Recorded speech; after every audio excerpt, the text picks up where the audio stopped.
Con Ilario Ierace, presidente della Sport Full Time, a presentare un progetto per il rilancio dell'attività natatoria. Non che sia mai mancata, però nonostante le mille problematiche legate alla pandemia, questa forse è una delle poche attività che i giovani e i vostri gruppi sportivi sono riusciti in mezzo a tanti problemi a portare avanti. Non ultimo, e lo ricordiamo, il waterpolo, insomma, che ha avuto un grandissimo successo proprio qui in questo impianto. Ilario.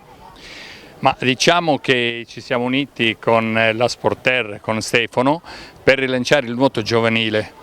La valenza di una struttura come le piscine è molto importante perché il ventaglio di attività sono tantissime, ma io da sempre dico che l'attività più importante è quella rivolta ai giovani dai 4 ai 15 anni, che incide molto nella formazione della personalità dei ragazzi. E siccome nell'ultimo periodo, per vari motivi che conosciamo tutti, è venuto un po' meno la frequenza dei giovani, è nostra importanza rilanciarlo e riportare dentro in piscina più ragazzi possibile, perché siamo sicuri che con questo offriamo nella crescita una bella opportunità. Opportunità che poi si traducono anche, a seconda di quelle che sono le annate, torniamo un pochino indietro nel tempo, anche alla nascita di veri e propri talenti che hanno dato grandissime soddisfazioni allo sport isolano.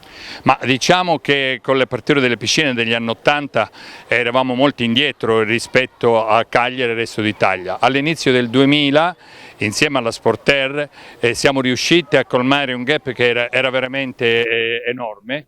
E negli ultimi anni siamo riusciti ad essere quasi alla pari con Cagliari, ma tutta la Sardegna poi è riuscita ad essere in linea con tutta Italia. Ricordo che all'inizio del 2000 gli atleti sardi che andavano nei campionati italiani erano 5 o 6. Ultimamente i campionati italiani della Sardegna partecipano oltre 40 ragazzi e questo per noi è motivo di orgoglio. Quando si inizia?